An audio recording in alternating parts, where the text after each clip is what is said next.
Mahirap ang maging antingero.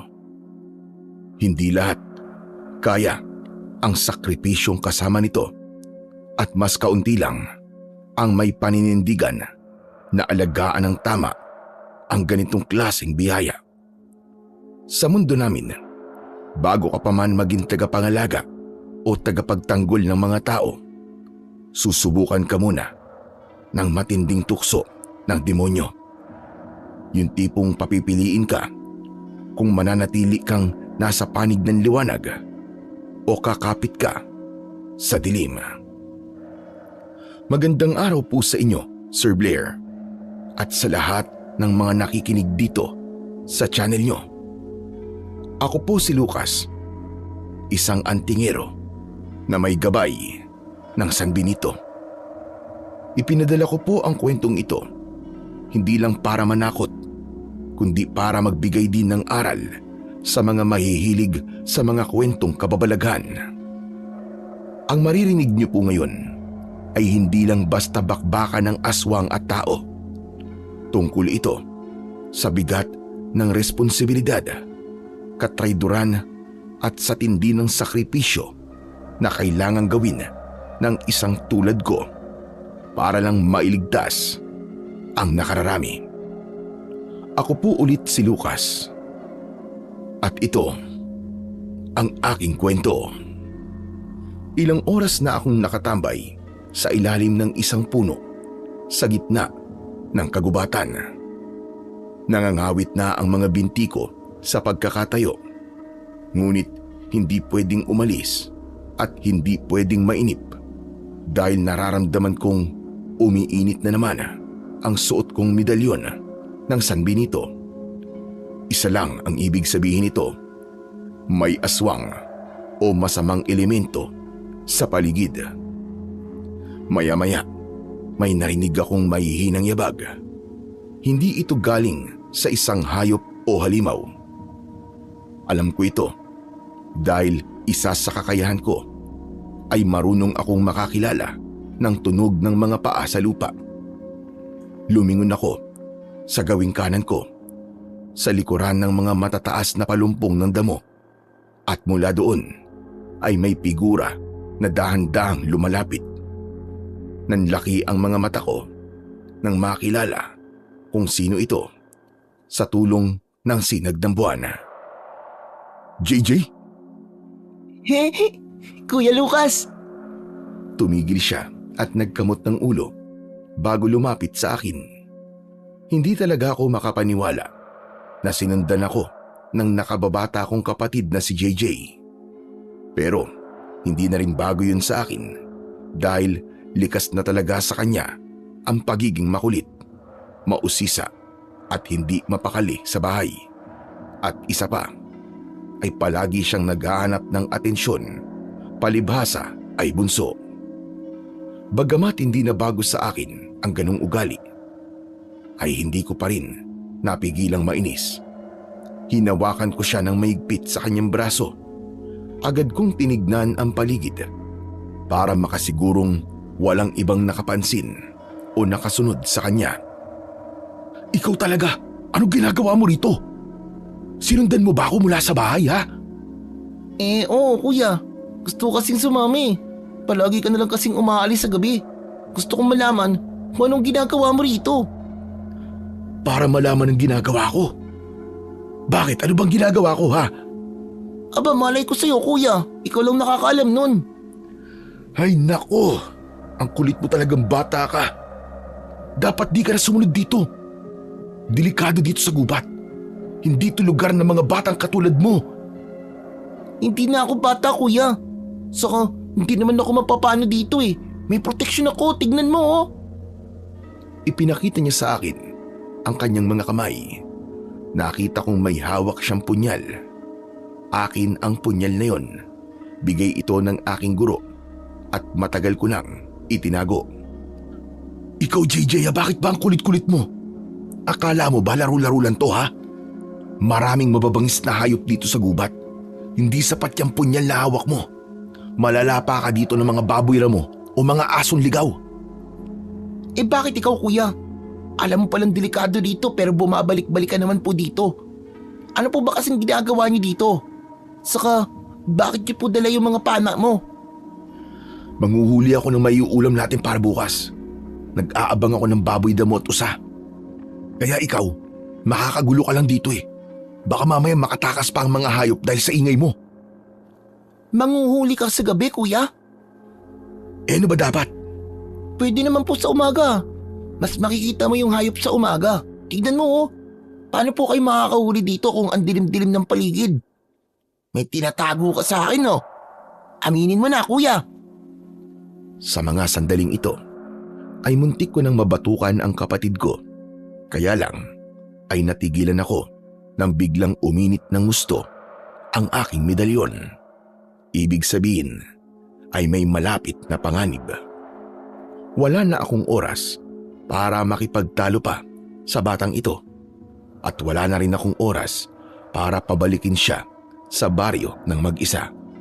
Mas delikado kung maglalakad siya pauwi nang wala siyang kasama.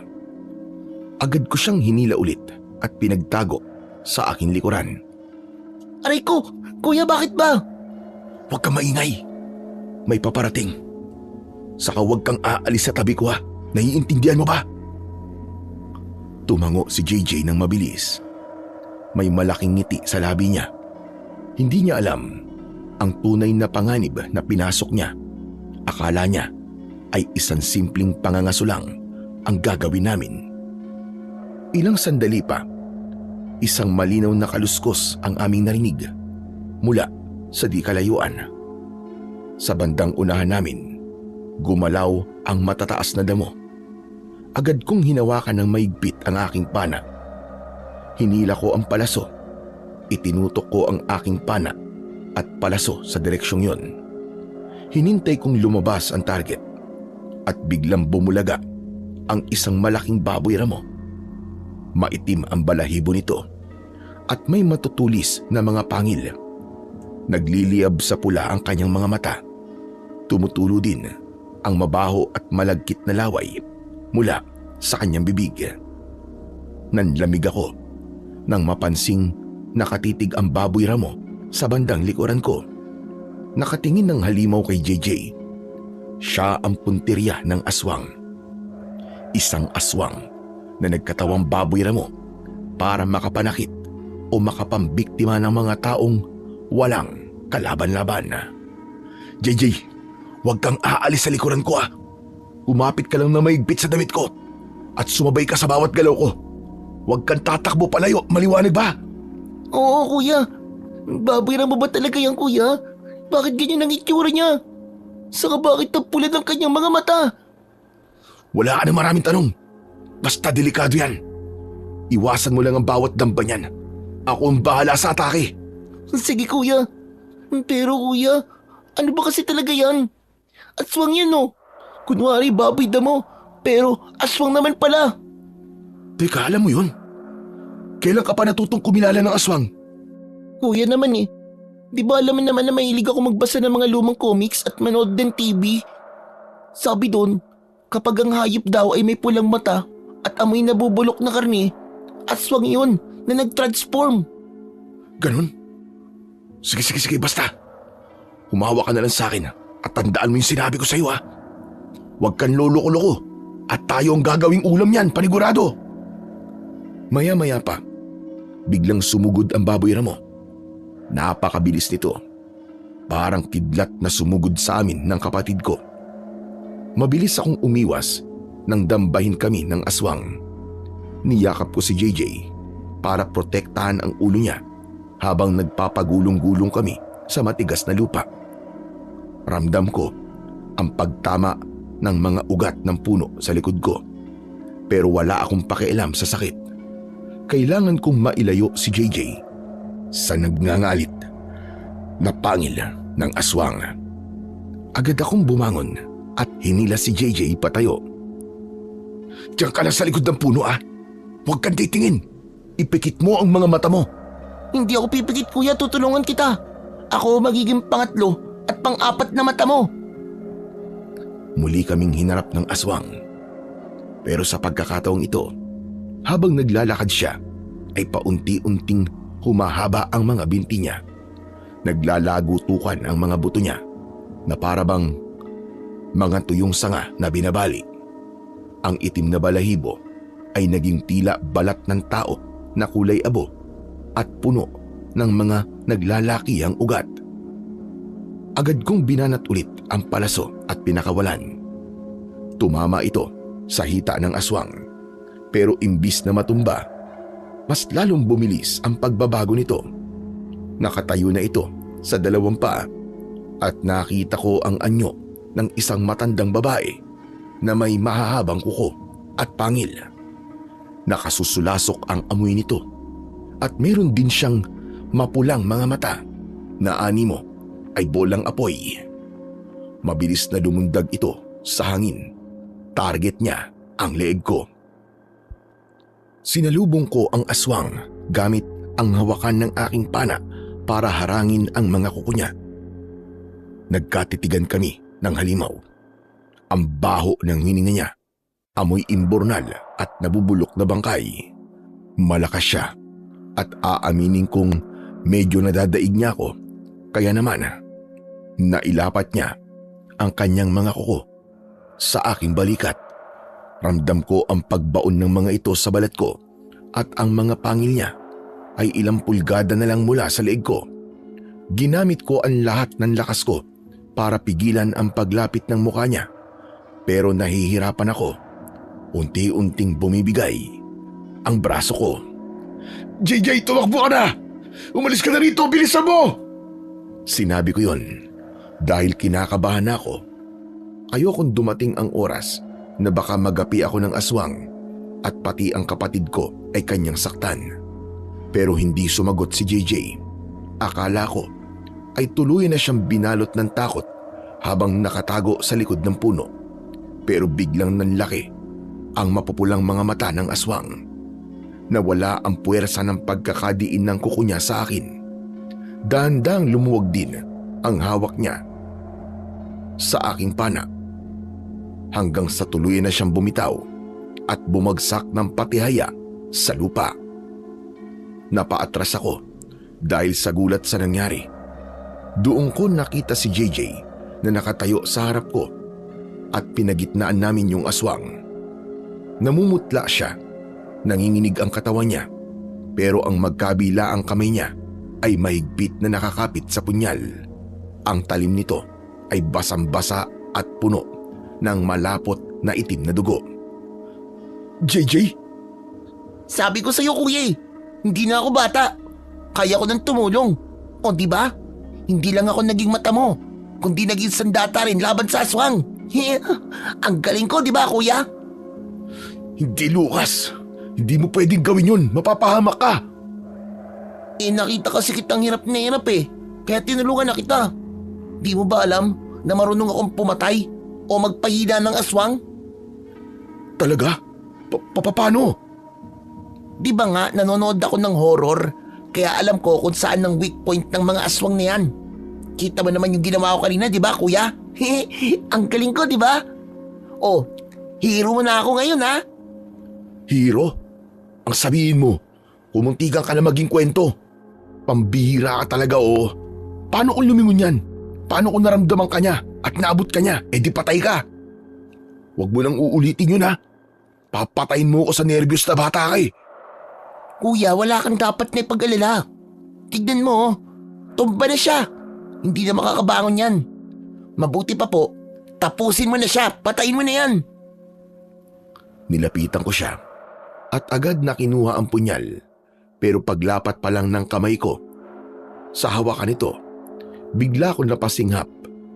Ang init na kanina ko pa nararamdaman sa medalyon ng San Benito sa dibdib ko ay biglang dumaloy pababa sa braso ko. Parang kuryente na mabilis na gumapang hanggang sa dulo ng mga daliri ko. Hindi ko inaasahan ang sumunod na nangyari. Sa isang kisap mata, ang lumang punyal ay nagliwanag ng gusto. Naglabas ito ng kakaibang gintong liwanag.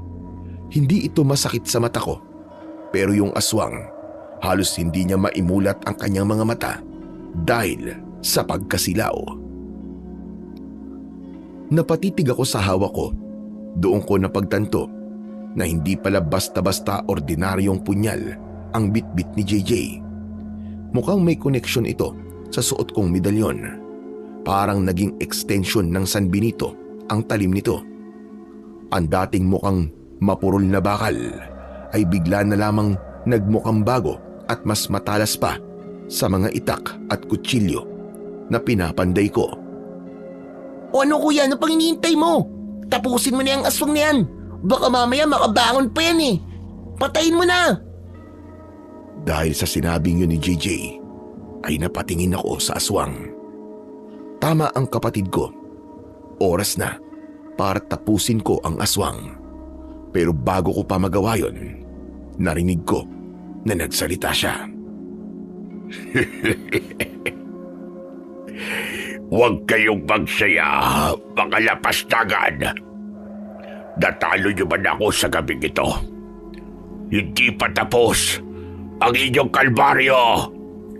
Bakit? Paano mo nasabi yan? Huwag kang tumawa. Sabihin mo sa akin kung bakit nasabi mong hindi pa tapos ang albaryo namin. Anong pinaplano mo, ha? Wala akong plano. Pero yung mga nakakataas sa akin meron. Sige na, tapusin mo na ako. Pero ito't sasabihin ko sa'yo. Isa lang akong alipin. Isang maliit na utosan na may misyong magmanman dito sa inyong baryo. Naihatid ko na sa kanila ang impormasyong kailangan nila. Kaya humanda kayo. May paparating na mas malakas sa akin. Mas mabangis. Mas gutom sa dugo. At laban ng tao. Sabihin mo sa akin, sino tinutukoy mo? Magsalita ka! Sabihin mo! Ang aming pinuna. Si Roman. Sasakupin niya ang baryo ninyo. Kukunin niya ang lahat ng bata. Papatay niya ang lahat ng mga kalaban. Dudurugin niya ang mga nakaharang tulad mo. Isang mahinang antingero. Kailan? Kailan sila darating? Sabihin mo! Ngumiti ang halimaw. Ipinihit niya ang ulo pataas. Tumingin ito sa langit. Sa bilog na buwan, umubo siya ng ilang beses bago muling magsalita. Darating siya kapag namula ang buwan. Kaya magsipaghanda kayo. Wala kayong takas sa galit ni Roman. Pagkatapos niyang sabihin yun, ay napasinghap siya ng sunod-sunod. Parang hinahabol niya ang kanyang paghinga. Sa sandaling yun, nang malaman ko ang mga impormasyong ibinigay niya, hindi na ako nagdalawang isip. Isinaksak ko sa kanyang puso ang talim ng punyal. Mabilis na nawalan ng buhay ang kanyang mga mata. At ang katawan ng aswang ay mabilis na natuyo at naging abo. Tinangay ng hanging biglang umihip sa gubat ang mga abo ng kanyang katawan. Tanging ang maitim at mabahong dugo sa lupa ang naiwang patunay na may napatay kaming aswang sa lugar na yon. Lumapit ako kay JJ at tinabihan siya sa ilalim ng puno. Bakas pa rin sa mukha niya ang gulat. At kahit pilit siyang nagbibiro kanina, kita ko ngayon ang takot sa kanyang mga mata habang nakatingin sa kung saan naging abo ang aswang. JJ, ayos ka lang ba? May masakit ba sa'yo? Ayos lang ako kuya. Medyo nangangataglag ang tuhod ko. Pero kuya, yun sinabi ng aswang bago siya namatay. Yun ang iniisip ko ngayon kuya. Yung tungkol kay Roman at sa pulang buwan, yun ba? Oo kuya. Sabi niya kawan sila na darating. Kuya, kung yung isang aswang pa lang, halos hindi na natin magapi. Paano pa kung marami na sila? Paano kung totoo yung sinabi niya na mas malakas si Roman?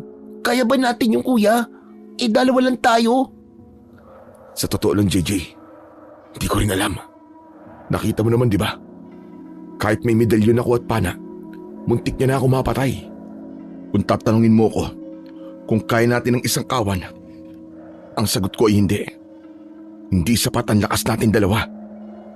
Eh anong gagawin natin? Hintay dala ba natin silang dumating sa baryo at tubusin tayo, ganun? Hindi pwedeng ganun. Kailangan natin maganda. Pero aamin ako sa iyo, JJ. Hindi pa ako ganun kasanay makipaglaban sa mga aswang. Yung mga napapatay ko kasi dito nung una ay hindi naman malalakas eh. Pero itong gabi na to, ang unang pagkakataon na nakaharap ako ng ganung katindi. Kailangan natin magplano at higit sa lahat, kailangan natin ng tulong. Pero kuya, kanina tayo hihingi ng tulong? Kay Kapitan? Naku, natatakot ako dun eh. Kuya, saksakan ng sungit ang matandang yun. Paano kung bulyawan lang tayo nun? At sabihin, nababaliw lang tayo. Kailangan pa rin natin lumapit sa opisyal ng baryo. Pero may kilala ako na mas sigit na makakatulong sa atin. Sa kanya tayo lalapit. Sige kuya, kasama mo ko. Tutulungan kita kahit anong mangyari. Mag-aaral din ako kung paano gumamit ng sadata ng tama. Hindi na ako uulit na basta-basta dalang susugod ng walang plano. Mabuti naman kung ganun. Sige na, tumayo ka na dyan. Kailangan na natin makabalik sa bahay bago pa tayo hanapin ni nanay. Magsisimula na tayo bukas na bukas din. Malapit na ang pulang buwan. Wala na tayong oras para mag-aksaya. Pinulot ko ang aking pana at ang mga natirang palaso. Nasa kamay ko pa din ang punyal na nakapatay sa aswang. Nagsimula na kami maglakad pabalik ng baryo. Tahimik kaming dalawa sa daan. Wala kaming imikan. Pero habang naglalakad kami, muli kong naisip yung sinabi ng aswang sa amin bago siya mamatay. Ang pangalang Roman. May kilala akong ganito ang pangalan, pero gusto kong isipin na ibang tao ito. Gusto kong umasa na nagkataon lang na magkapangalan sila. Pero sa isip ko, parang may bumubulong na siya yun. Magkaibigan kami ni Roman nung bata pa kami. Pareho kaming lumaki sa mundo ng mga antingero. Sabay pa kaming natutong magdasal ng mga orasyon at humawak ng mga sagradong medalyon. Sabay kaming nag-ensayo para protektahan ang aming baryo laban sa mga elemento ng dilim. Kapatid na ang turing ko sa kanya. Pero nagbago ang lahat nang magbinata kami. Naging uhaw sa kapangyarihan si Roman. Hindi na siya nakontento sa mga puting agimat na binigay sa amin ng aming guro. Lalo pa nang mamatay ang kanyang mga magulang. Tinalikuran niya ang liwanag at ang mga aral nito. Kumuha siya ng baliktad na agimat. Ito ang medalyon na inaalayan ng dugo at ginagamit sa itim na mahika. Tandang-tanda ko pa ang huling pag-uusap namin bago siya tuluyang umalis sa baryo. Sinabi niya sa akin ng diretsahan ang maitim niyang ambisyon. Gusto niyang maghari sa buong rehiyon. Pangarap niyang mamuno at maging hari ng mga aswang. Pinigilan ko siya noon. Nagkasagutan kami at muntik pang maglaban. Pero sa huli ay tumalikod siya at nagpakalayo-layo, dala ang kanyang baligtad na agimat. Kung ang Roman na kilala ko at ang Roman na tinutukoy ng aswang ay iisa, nasa napakalaking panganib ang buong lugar namin. Kilala ko kung paano mag-isip ang dati kong kaibigan. Matalino siya, tuso at walang sinasanto. Uubusin niya ang sino mang haharang sa daan niya. Pero hindi ako papayag na maisagawa niya ang plano niya. Hindi ko hahayaan na madamay ang kapatid ko at ang mga inosenteng tao sa ambisyon niya. Haharapin at lalabanan ko ang dati kong kaibigan, anuman ang mangyari. Kuya, ayos ka lang ba? Parang ang lalim naman ang iniisip mo. Wala to, JJ. Napagod lang siguro ako sa pakikipagpambuno sa halimaw na yun. Sus kuya, kilala kita. Hindi ka basta-basta napapagod lang. Kinakabahan ka ba? Sa pagdating ng pulang buwan o baka naman tungkol dun sa Roman na sinabi nung aswang. Kilala mo ba siya kuya? Para nung narinig mo yung pangalan bigla kang namutla Di ako sigurado, JJ. Pero meron nga akong kilalang Roman din ang pangalan. Matagal na kaming hindi nagkikita. Kung siya nga yung tinutukoy ng aswang, mas malaking gulo to kaysa sa iniisip mo. Malakas yun, maabilidad at tuso, at marunong din ng mga orasyon. Saka may hawak din siyang anting-anting. Ano ka mo? Isang aswang na may anting-anting, meron ba nun? Meron. Pero hindi nga lang tulad ng medalyon ko na may hangarin na proteksyonan ang lahat. Yung kanya ay para makapaminsala. Baligtad kasi at umanib sa kasamaan ng demonyo. Hala, nakakatakot naman yun kuya. Ikaw kuya, natatakot ka din ba? Oo JJ, aaminin ko natatakot ako. Pero hindi para sa akin kundi para sa buong baryo at sayo. Iba ang lakas ng anting-anting na galing sa dilim.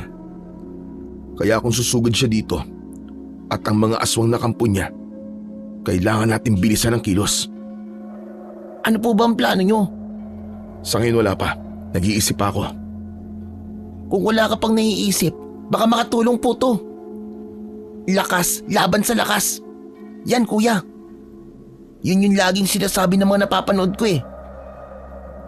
Kung may kawan siya, dapat may kawan din tayo. Ano? Lakas laban sa lakas? Aba, magandang pakinggan yun Kaso, hindi ganun kadali yun. Paano tayo makakahanap ng maraming kakampi? Pagtatawanan lang tayo kapag sinabi natin sa kanila ang problema natin. Kung sana, hindi nasunog yung aswang na kalaban natin, di sana may papakita tayong ebidensya na totoong may mga aswang. Kasi kapag nakita nila yun, mapipilitan talaga silang maniwala. At kapag nangyari yun, kusa silang sasama sa atin para makipaglaban upang bigyan ng proteksyon ng kani-kanilang mga pamilya, di ba kuya? Yun na nga Ang mga aswang kasi na napapatay ko, nagiging abo talaga sila. Wala tuloy tayong mabitbit na patunay sa sinasabi natin. Pero kuya, di ba sabi mo may makakatulong sa atin? Baka naman pwede niya tayong tulungan na makumbinsi ang mga tao. Imposible yun. Kasi yung matanda na yun na sinasabi ko makakatulong sa atin ay hindi kinikilala ng karamihan sa baryo. Ang tingin nila sa kanya ay baliw o kaya naman ay isang mangkukulam na dapat iwasan. Nakatira siyang mag-isa sa dulo ng sapa dahil itinaboy siya ng mga tao noon. Ha? Bakit sa kanya tayo hihingi ng tulong kung tingin ng mga tao sa kanya ay masama siya? Baka lalo lang tayong hindi paniwalaan niyang kuya. Yun ang problema. Pero siya lang ang nakakalam ng tunay na kasaysayan ni Roman. Siya ang dating guru namin bago kami nagkahiwa-hiwalay. Alam niya ang bawat galaw, bawat dasal, at bawat kahinaan ng mga baligtad na anting-anting. Kung may makakapagturo sa atin kung paano talunin ng isang tulad ni Roman, siya lang yun. Ayos Parang napanood ko na to sa pelikula. Na yung mga tinataboy na matatanda, sila pala yung makakapagligtas sa lahat. Pero kuya, paano kung ayaw na rin niyang tumulong? Sabi mo 'di ba, itinaboy siya dati. Baka nagtarim na rin yun ng galit sa mga tao sa baryo. Yun ang kailangan nating alamin bukas, JJ. Susubukan kong kausapin siya ng maayos. Ipapaalam ko sa kanya. Nababalik ng dating paborito niyong estudyante na si Roman. Yun naman pala Basta kuya, asahan mo ako. Ako ang magiging kalang kamay mo. Sige. Pero ngayon, ang unang plano ay makauwi tayo nang hindi nahuhuli ni nanay. Ay, yari. Oo nga pala. Binilisan namin ang paglalakad hanggang sa makarating kami sa tapat ng bahay. At bago kami pumasok, tinignan ko muna si JJ at yung mga kamay niya na puno ng itim na dugo. Nandito na tayo, JJ. Mabuti pa ay maghugas ka muna ng mga kamay mo doon sa poso. Dali. Ang itim na dugo ng aswang, mahirap tanggalin yan kapag tuluyang natuyo. Saka ayusin mo yung mukha mo Huwag kang pahalata kay nanay, kundi mayayari talaga tayo. Nang matapos makapaghugas, ay pinihit ko na ang doorknob ng dahan-dahan. Dahan-dahang pumasok kami sa loob. Madilim ang buong sala. Dahan-dahan naming iniakbang ang aming mga paa. Wala ni isang gumawa ng ingay sa aming dalawa. Malapit na sana kami sa pinto ng aming kwarto. Kaso, biglang sumindi ang ilaw ng bahay. Napasabunot ako sa sarili ko dahil sa gulat. Nang lumingon ako, nakita ko si nanay. Nakatayo siya sa mismong tabi ng switch ng ilaw. Nakahalukip-kip siya at sobrang seryoso ng tingin niya sa amin. Saan kayo nang galing na dalawa? Sa ganitong oras ng gabi? Nay, kasi po tong si JJ nakipaglaro dyan sa may bakanting lote.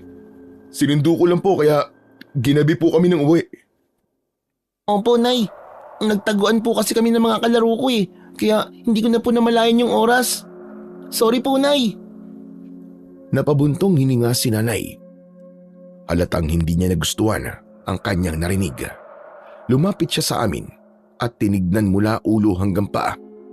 Mabuti na lang at nakapaghugas na si JJ at naiwang ko na ang pana at punyal sa labas ng bahay bago kami pumasok. Nakipaglaro? Alam niyo ba kung anong oras na? Hating gabi na. Buong akala ko'y mahimbing na kayong natutulog sa kwarto ninyo. Tapos paggising ko malalaman ko na wala kayo sa higaan ninyo. At lumabas pala kayo nang hindi man lang nagpapaalam sa akin. Sorry na po, Nay. Ayoko lang po kasing istorbohin kayo sa pagtulog kanina Mas gugustuhin ko pang maistorbo ang tulog ko kaysa naman sa ganito. Hindi niyo ba naisip na kung gaano kadelikado sa labas ngayon? Paano na lamang kung napahamak kayo? Paano kung may masamang taong gumawa sa inyo ng hindi maganda? Sige nga! Wala man lang akong kaalam-alam dahil kinakasan niyo ako. Nakayuko lang kami ni JJ. Hindi na kami makasagot dahil totoo naman ang lahat ng sinasabi ng nanay namin.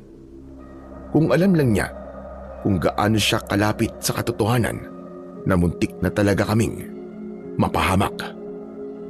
Lucas, ikaw ang panganay. Ikaw ang dapat nagtuturo ng tama sa kapatid mo at nagbabantay sa kanya. Hindi yung ikaw pa ang kasabwat sa pagpuslit niya sa gabi. At ikaw naman, JJ, pakinggan mo ako. Hindi porket gusto mong lumabas at maglaro ay pwede mo nang takasan ang nanay mo. Ang pagpapaalam ay hindi lang simpleng salita. Tandayan ng paggalang mo sa akin. Kapag may nangyari sa inyo dyan sa labas, ako ang unang iiyak at magdurusa. Naiintindihan niyo ba yon? Kayo na lamang ang meron ako. At wag sana kayo maging makasarili. Opo, Nay. Naiintindihan ko po. Sorry po talaga, hindi na po mauulit, Nay. Patawad po, Nay. Pangako po magpapaalam na po kami palagi at hindi na po kami aalis ng gabi. Siguraduhin niyo lang, ha? Dahil sa susunod na lumabas kayo ng gabi nang hindi ko alam, lalagyan ko na ng padlock ang pinto ng kwarto niyo. Sige na, pumasok na kayo at matulog. Magpahinga na kayo. Sumunod kami kagad ni JJ. Pumasok kami sa kwarto nang walang kibuan. Nang maisara ko ang pinto, sabay-sabay kaming nakahinga ng maluwag. Nakalusot kami kay nanay ngayon. Pero alam kong kahit nangako kami na hindi na uulit, mauulit at mauulit ang pagtakas namin na yon. Kinabukasan, nagising ako dahil sa sikat ng araw na tumatama sa mukha ko mula sa bukas na bintana. Masakit ang buong katawan ko, lalo na ang likod kong tumama sa mga ugat ng puno kagabi. Pero mabilis akong nabuhayan ng dugo nang maamoy ang sinangag na maraming bawang at ang piniritong tuyo na tiyak na niluluto ni nanay sa kusina. Bumangon ako at nakitang gising na rin si JJ. Nakaupo siya sa gilid ng higaan. Tila nag-iisip habang kinakamot ang ulo niyang magulo pa ang buhok. Nagkatingin ng kaming dalawa. Bago pa kami makapag-usap ay narinig na namin yung malakas na boses ng nanay namin. Gumising na kayo mga anak! Lucas! JJ! Kakain na tayo! Nagbadali kaming lumabas. Nakita namin si nanay na nag-aayos na ng kanyang mga panindang kakanin na dadalhin niya sa bayan. Ganito ang buhay namin. simula nung mawala si tatay. 5 taon na ang nakakalipas. Nay, ang bango naman po ng agahan natin. Aba syempre, kailangan nyo yan. Masarap at masustansyang agahan para may lakas kayong magtrabaho sa pandayan ngayong araw. Ikaw JJ, kesa naman sa naglalakwat tsaka ay sumama ka na lang sa kuya mo ngayong araw dun sa pandayan para makatulong ka naman sa kanya doon kahit papano. Kaya mo nang magligpit at maglinis doon, hindi ba? Opo, Nay. Huwag po kayong mag-alala. Tutulungan ko po talaga si Kuya ngayon. Napatingin ako kay JJ at sinenyasan siyang wag nang magsalita. Natakot kasi ako na baka madulas na naman siya at baka masabi niya kay nanay ang plano naming pagpunta sa aking guro. Mabuti naman kung ganon. Kumusta naman ang kita sa pandayan, Lucas? Ayos naman po, Nay. Tuloy-tuloy pa din po ang paggawa at meron din pong umu-order. Mabuti naman. Natutuwa ako na pinagbubutihan mo ang negosyo natin, anak. Tiyak na matutuwa ang tatay ninyo dahil hindi nyo pinababayaan ng kanyang pandayan. Tumahimik na si nanay matapos sabihin yun. Samantala, ang pandayan na sinasabi ni nanay ay ang naiwang hanap buhay ng tatay namin sa amin. Si tatay ang pinakamagaling na panday sa lugar namin. Kaya lang ay minalas dahil namatay siya sa paraang hanggang ngayon ay hindi ko matanggap. Natagpuan siya sa gitna ng gubat malapit sa may sapa. Sabi ng mga pulis at ng doktor, inatake raw sa puso dahil sa sobrang pagod. Pero noong nakaburol na siya, ay may nakita ko sa may leeg niya. May 2 maliit na butas. Hindi ito kagat ng ahas. Para bang tusok yun ng matulis na bagay o pangil. Doon nagsimula ang hinala ko na hindi tao ang pumatay sa kanya. Lucas, anak, ano bang iniisip mo? Bigla ka na lamang natulala dyan. Wala po, Nay. O siya, sige na. Kumain na kayong 2 magkapatid. Mauuna na ako sa inyo, ha? Medyo tinanghali ako ng gising ngayong araw. Kayo na ang bahala rito sa bahay natin. Baka hapon na rin ako makabalik dahil may aasikasuhin pa ako sa bayan pagkatapos ko magtinda. Yung mga biling ko sa inyo, ha? Huwag niyong kakalimutan. Mag-ingat kayo. Opo, Nay. Kayo din po, Nay. Mag-iingat po kayo. Nang makaalis si nanay papuntang palengke, ay mabilis naming inubos ang aming pagkain. Iniligpit namin agad ang mga pinagkainan at hinugasan para wala ng kalat. Matapos yun, ay naghanda na kami sa gagawin naming pagpunta kay Cabino. Ang pagpunta sa kanyang lugar ay hindi madali. Nakatira kasi siya sa pinakadulo ng baryo kung saan ay tatawid pa ng isang malawak na sapa at aakyat sa isang burol na puno ng mga kawayan. Ang lugar na ito ay iniiwasan na ng mga tao. Naglakad na kami ni JJ. Kuya, malayo pa ba? Malapit na tayo. Huwag ka maingay. At baka mamaya may makakita sa atin na taga-baryo at marinig pa ang pag-uusap natin. Ayaw nating malaman ng kahit na sino ang pagpunta natin kay Cabino. At mas lalo namang ayaw nating malaman to ni nanay, di ba? Kaya tumahimik ka lang. Dami mong reklamo eh. Oo, Kuya. Naku, dahil kung hindi, malalagot talaga tayo. Tapos isermon na naman tayo ni nanay kapag nalaman niya to. Nagpatuloy kami sa paglalakad. Hanggang sa marating namin ang dulo ng baryo. Nakita na rin namin ang sapa, pero tuyot na ang ilang bahagi nito. Pero ang mga bato ay madudulas pa rin. Maingat kaming tumawid dito at nang makatawid na ay hinawi ko ang matataas na talahib. Nakita namin ang isang lumang kubo na parang pinabayaan na ng panahon. Nakatayo ito sa ilalim ng isang dambuhalong puno ng dita. Walang ibang bahay sa paligid. Ayos. Nandito na tayo, JJ. Diyan ka lang sa likod ko, ha. Sige po, Kuya. Lumapit kami sa hagdan ng kubo. Sakto namang may lumabas na matanda mula sa loob at kagad ko siyang nakilala. Siya na nga si Cabino. Malaki na ang pinagbago ng kanyang anyo. mula nang huli kaming nagkita. Puti na ang lahat ng buhok niya at kulubot na din ang kanyang balat. Lucas, ikaw ba yan? Opo, Kabino, ako nga po ito. Aba, ang laki mo na, Lucas. Halos hindi na kita nakilala. Kundi dahil sa mga mata mo, nakawagis ng ama mo. Halika, halika. Lumapit kayo rito. Bakas sa mukha niya ang labis na tuwa. Ibinaba niya ang hawak niyang karit at mabilis kaming sinalubong. Kahit matanda na, malakas pa rin ang kapit niya nung tinapik niya ang balikat ko. Napatingin din siya kay JJ na tila natatakot na nagtago sa likuran ko. At sino naman yung kasama mo? Siya po ang kapatid ko, si JJ. Huy, ano ka ba? Lumabas ka nga dyan at magmano ka kay Kabino. Opo kuya. Kabino, mano po. Kaawaan ka ng Diyos, JJ. O siya, tara dito sa loob at dito tayo magkwentuhan. At doon natin pag-usapan ang sadya niyo sa akin. Alam niyo po na may sadya po kami sa inyo? Abay, natural. Nakakatawa ka, Lucas. Alam ko namang hindi ka mapapadpad dito kung wala kang sadya sa akin. Pumasok na kami sa loob ng kubo. Kahit maliit, maaliwalas pa rin ito sa loob. Agad niya kaming pinaupo sa upuang gawa sa kawayan. Saka siya pumunta sa kusina. Pagbalik niya ay may dala na siyang 2 baso ng tubig. Iniabot niya ito sa aming dalawa ni JJ. Salamat po, Kabino. O siya, bakit nga kayo napadpad dito? May gusto po kasi akong isang guni sa inyo, Kabino Tungkol po to sa paparating na pulang buwan. Ang pulang buwan? Bakit? Anong meron sa pulang buwan?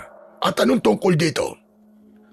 Kagabi po kasi, Kabino, meron po kaming nakalabang aswang. Bago siya tuluyang napaslang, may binitiwan po siyang babala sa amin. Ang sabi po niya, darating daw po si Roman, kasama ang isang kawan ng mga aswang. Sasakupin daw nila ang buong baryo sa pagdating mismo ng pulang buwan. Pagkarinig na pagkarinig sa pangalang Roman, tila binuhusan na malamig na tubig si Kabino. Napansin kong nanginig ang kanyang mga daliri at ang malakas na pagbuntong hininga niya. Dahan-dahan siyang umupo at humarap sa amin. Babalik siya! Ngunit ang akala ko ba tuluyan niya ng kinalimutan ng baryong ito dahil sa lahat ng nangyari noon. Pero ngayon, sinasabi mong babalik siya para magasik ng lagim. Opo, Kabino. Yun nga po ang sinabi ng aswang. Kung ganun, ay napagtagumpayan pala niya ang maging hari o pinuno ng mga aswang. Kung meron na sa kawan. Kaya nga po kami narito. Alam ko pong marami po kayong alam tungkol sa kanya. Kayo po ang guru namin noon. Kayo nakakaalam kung paano gumana ang isip niya at kung ano ang kahinaan ng agimat na hawak niya ngayon. Tulungan niyo po kami maganda. Gabayan niyo po kami kung paano po lalaban sa isang kawan. Iho, ang Roman na kilala ko noon ay wala na. Ang Roman na babalik sa pulang buwan ay isang halimaw na balot na ng kasakiman at kasamaan. Hindi sapat ang simpleng gabay para sa ganyang klase ng laban. Kung ganun po, ano pong gagawin namin, Kabino? Akala ko pa naman matutulungan niyo ako sa pagprotekta sa baryo. Guro, hindi ko po kaya mag-isa na labanan sila. Sabihin niyo po sa akin, parang awa niyo na po kung anong dapat kong gawin. O kung pwede, ay sumama po kayo sa amin para labanan po natin ang mga aswang na paparating. Napatayo si Kabino at lumakad palapit sa bintana. Tumingin siya sa malayo. Isang mapait na ngiti ang sumilay sa kanyang mga labi. Tapos ay nakita kong humigpit ang kapit niya sa pasimano ng bintana. At nang magsalita siya, ay puno ito ng pait. Tulong! Gusto niyo akong bumalik doon para iligtas sa mga taong nagtaboy sa akin? Aba, Lucas, nakalimutan mo na ba? Itinakwil na ako ng baryong yon. Pinagbintangan nila akong mangkukulam. Sinunog ang dati kong dampa at muntik na akong patayin kung hindi lang ako nakatakas. Tapos ngayong may panganib na hatid ng dati kong estudyante, sa kanyo ko maaalala. Totoo po yun. Matandang mangkukulam nga po ang tawag sa inyo ng mga tao, kaya nga po walang nangangas po na pumunta dito dahil po takot po sila sa inyo eh. JJ, ano ka ba? Hindi mo dapat sinasabi yan kay Kabino. Nakita mo na. Mabuti pa itong bata, Lucas. Hindi nagsisinungaling sa akin. Hindi ako kailangan ng baryo ninyo. Bahala kayo sa problema ninyo. Totoo po sinasabi ng mga tao yun, Kabino. Pero hindi po pwede na hindi niyo po kami tulungan kasi marami po mamamatay na tao kapag hindi po kayo gumawa ng paraan. Pati mga taong walang kinalaman po sa pagpapalayas sa inyo, madadamay po. Problema na ng baryo nyo yan. Hindi ko na problema yon. Matagal na akong patay sa paningin nila. Kaya hayaan nyo silang harapin ang bunga ng mga ginawa nila noon. Hindi. Hindi ko sila tutulungan. Hindi ako sasama sa inyo. Kabino naman. Dahil ba to kay Roman? Alam ko po kung gaano niyo po siya naging paborito noon. Kahit naging masama siya, naging anak pa rin ang turing niyo sa kanya, di ba? Kaya ba ayaw niyo kaming tulungan? Dahil ayaw ninyong mapahamak siya. Hanggang sa ngayon, siya pa rin ang mahalaga sa inyo. Natigilan si Kabino. Halatang tinamaan siya sa sinabi ko. Pero agad din siyang bumawi at naging matigas muli ang kanyang anyo. Malaki na ang pinagbago mo, Lucas. Marunong ka na rin manumbat. Pero seryoso ako. Huwag niyo nang asahan na tatayo ako sa tabi niyo sa gitna ng labanan. Laban niyo yan. Laban ng baryo yan. Laban sa halimaw na sila din naman ang may gawa. Dito lang ako at wala akong kakampihan sa inyong dalawa. Hindi lang po ako nagbago. Mukhang kayo rin nagbago na. Naging matigas na ang puso ninyo. Pero ang laban na to, laban to ng kabutihan laban sa kasamaan. Hindi pwedeng nakaupo lang kayo rito habang may nangyayaring masama sa paligid ninyo. Kailangan nyo ring mamili ng panig na inyong aaniban. Hindi pwedeng wala kayong kampihan. Dahil kapag dumating ang pulang buwan, walang ligtas. Kahit kayo hindi kayo makakatakas sa bagsik ni Roman. Hindi madaling mamili, Lucas. Kaya mas pinipili ko na lamang na pumagitna. Kung ganun, maghihintay na lang po kayo rito habang alam ninyo na may malaking panganib na parating. Ha, Kabino, ganun ba? Hindi naman po lahat ng tao sa baryo ay may kasalanan sa inyo. Kaya sana, kahit doon na lang sa iilan na walang kinalaman sa nangyari sa inyo noon, magbigay man lang kayo ng konsiderasyon. Huwag niyo naman po silang hayaang madamay sa galit ninyo at sa kasamaan ni Roman. Nasabi ko, Lucas. Wala kayong aasahang tulong sa akin. Kung gusto ninyong mabuhay, huwag kayong umasa sa isang matandang matagal nyo ng tinalikuran. Kung yan po ang pasya nyo, ayos lang. Sige, aalis na po kami. Pero sana, bago dumating ang gabing yun, maisip nyo po na hindi lahat ng mga tao sa baryo ay kaaway ninyo. Lumabas na kami ng kubo ni JJ. Masama ang loob ko, pero hindi ko siya masisisi. Hindi rin biro ang dinanas niya sa kamay ng mga mapanghusgang kababaryo namin. Dati, si Kabino ang takbuhan ng lahat kapag may nagkakasakit. Pero nagbago ang respeto nila nung kumalat ang isang misteryosong sakit kung saan tila nauubusan ng dugo ang mga bata hanggang sa mamatay. Ang totoo, si Roman ang may gawa ng lahat. Noon, nang makita ko siyang palihim na nag-e-eksperimento gamit ang mga itim na orasyon na ninakaw niya sa mga aklat ng matanda, ginamit niya ang turo ni Kabino sa kasamaan. Pero dahil ang matanda ang kilala sa baryo na may kapangyarihan, siya ang nagsilbing tagasalon ng lahat ng sisi at galit ng mga tao. Sinabihan siyang mangkukulam at yung mga anting-anting daw niya ay galing sa demonyo. Hindi nakinig ang mga kababaryo namin sa paliwanag noon ni Kabino. Sa bugso ng galit at takot nila, Sinunog nila ang dampa ng matanda. Pinagbababato nila si Cabino palabas ng baryo habang isinisigaw na kampun siya ng kadiliman. Kaya hindi ko talaga siya mapipilit na tulungan ako. Kuya, hindi na ba talaga magbabago ang isip niya? Hindi ko alam eh.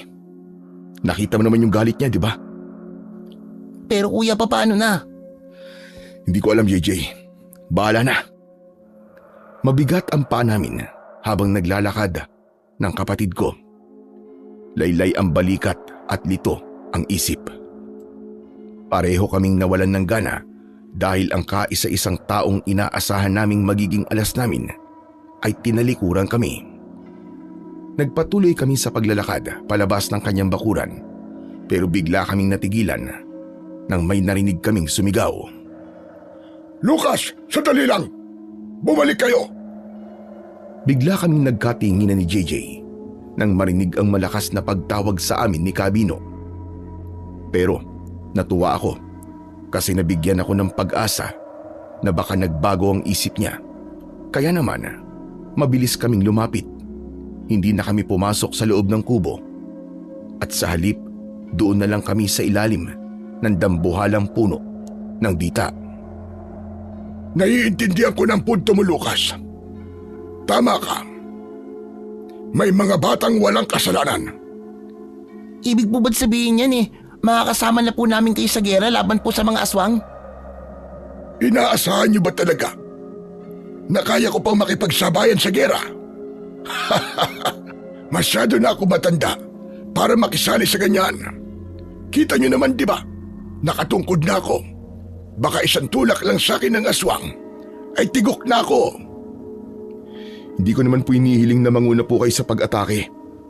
Ang kailangan ko po ay ang kaalaman ninyo, ang gabay nyo. Dahil kayo lang po ang nakakakilala sa kalaban natin. Kung gaano siya kalakas.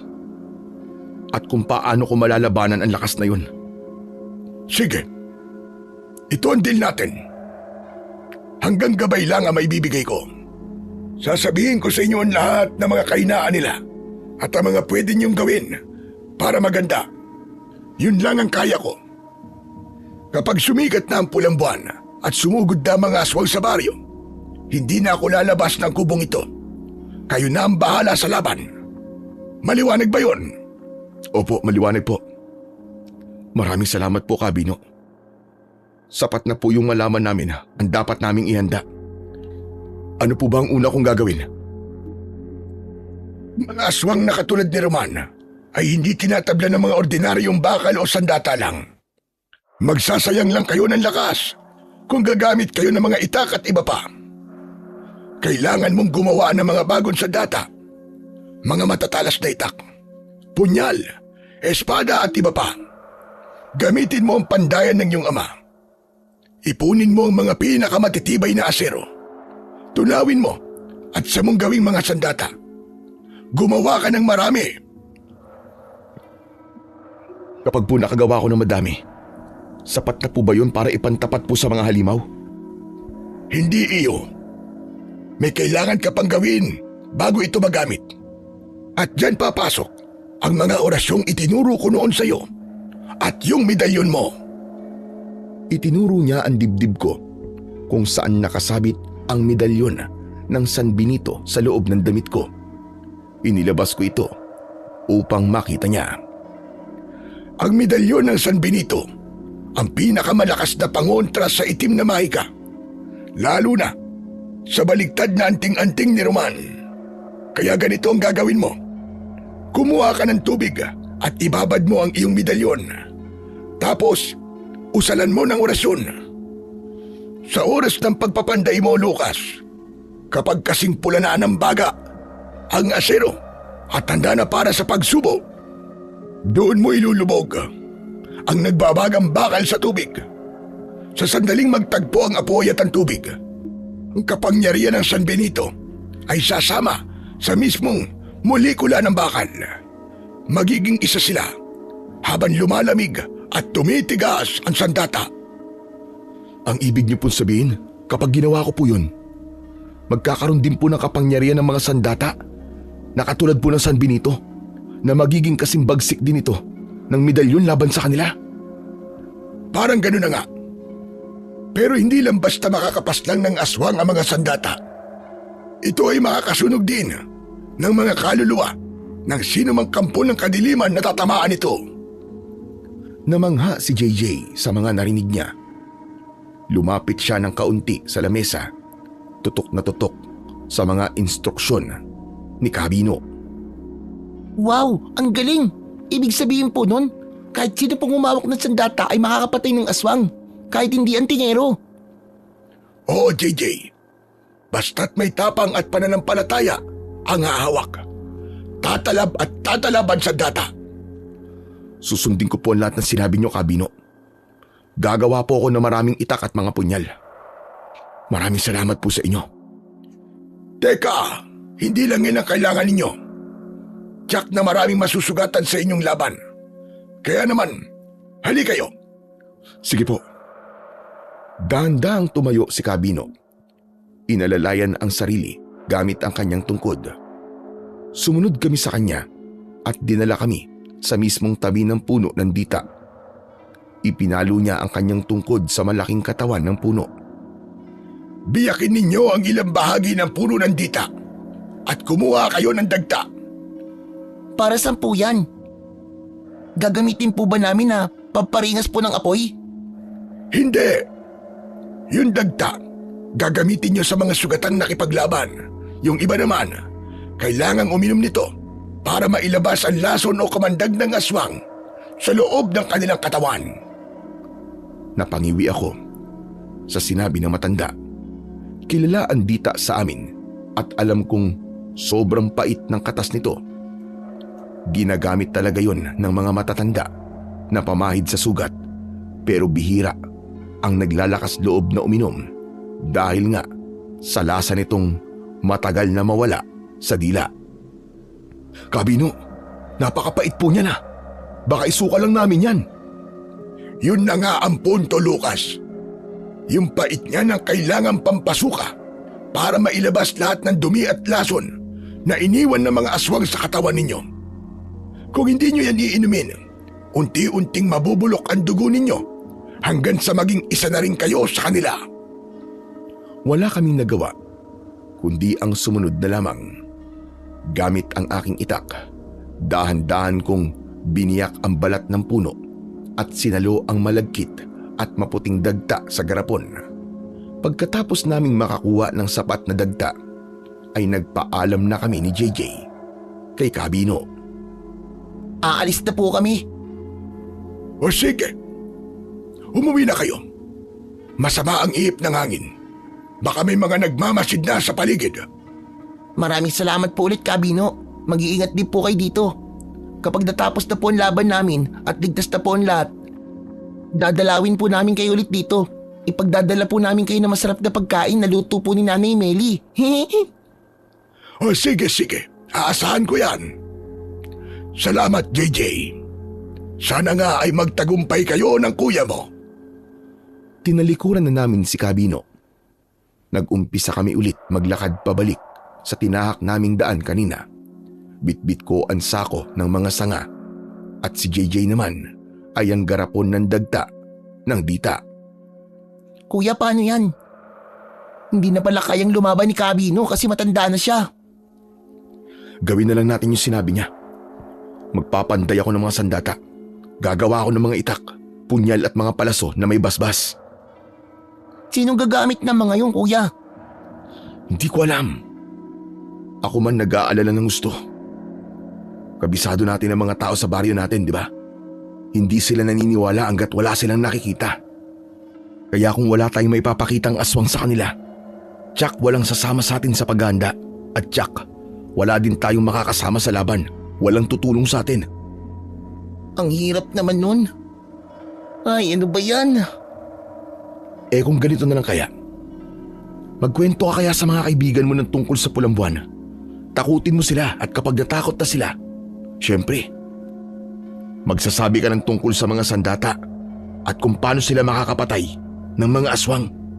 At ako naman kakausapin ko ang ilang matatanda sa baryo na dati ring mga kaibigan ni tatay Baka sakaling may makuha tayong kakampi sa kanila. Aba, sige kuya, maganda yan. Pero teka, paano kung di rin sila maniwala? Eh di wala na tayong magagawa, tayong dalawa na lang. Pero hindi tayo susuko. Kung kailangan maging tayo ang huling depensa ng baryong to, gagawin natin, JJ. Habang naglalakad kami pabalik sa baryo, bigla kong naisip ang muka ni Roman. Naalala ko yung tawanan namin nung mga bata pa kami at yung mga pangarap namin. Nakakalungkot isipin na ang taong itinuring kong parang kapatid ang magiging dahilan ng posibleng pagkawala ng lahat ng mahal ko. Ngunit sa gitna ng pagbabalik tanaw ko, may isang alaala ang sumulpot sa isip ko. Naalala ko nung mga bata pa kami tuwing sasapit ang 6:00 ng hapon at kakalampag ang kampana ng simbahan para sa orasyon. Bigla na lang nagtatakip ng tenga si Roman. Namumutla siya at mabilis na tumatakbo pa uwi sa kanila. Dahil dito ay nagkaroon ako ng ideya. Samantala, pagdating namin sa baryo, hindi na kami nag-aksaya ng panahon. Agad kaming nag-ipon ng mga materyales ni JJ.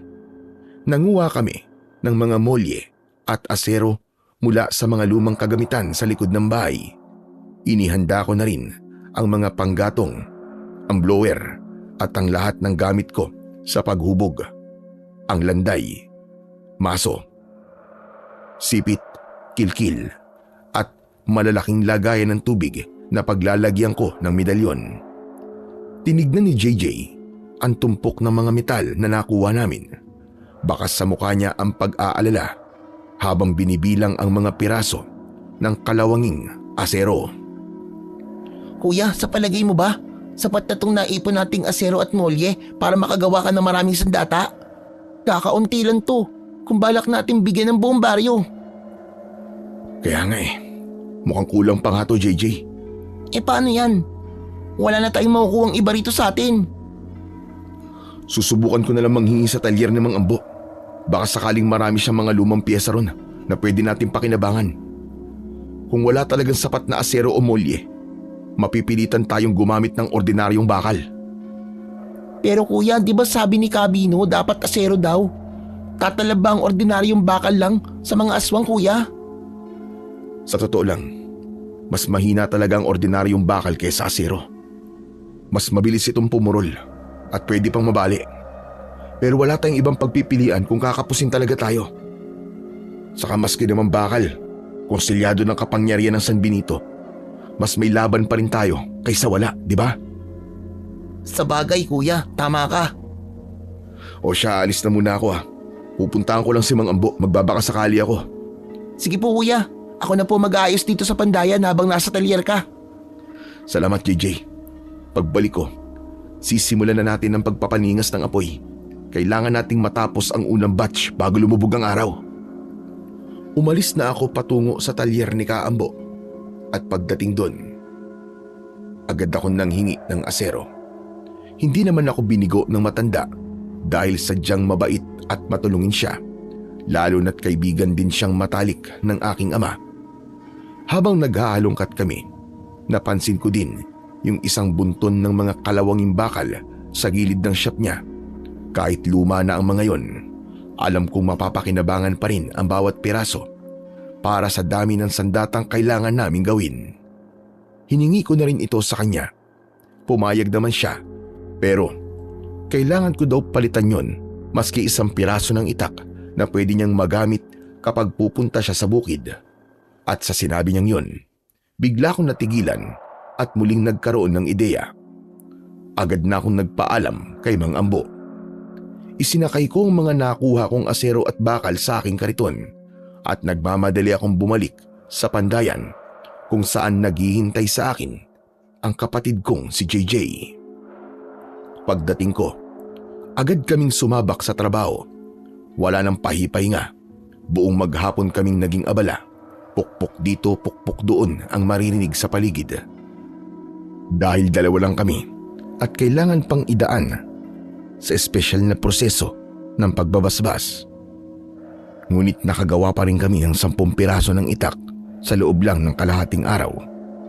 Hindi biro ang pagod dahil kailangan dumaan ang bawat isa sa maingat na paghuhubog, pag-asa at ang pinakaimportante sa lahat, ang pagsubo sa tubig na may medalyon ni San Benito.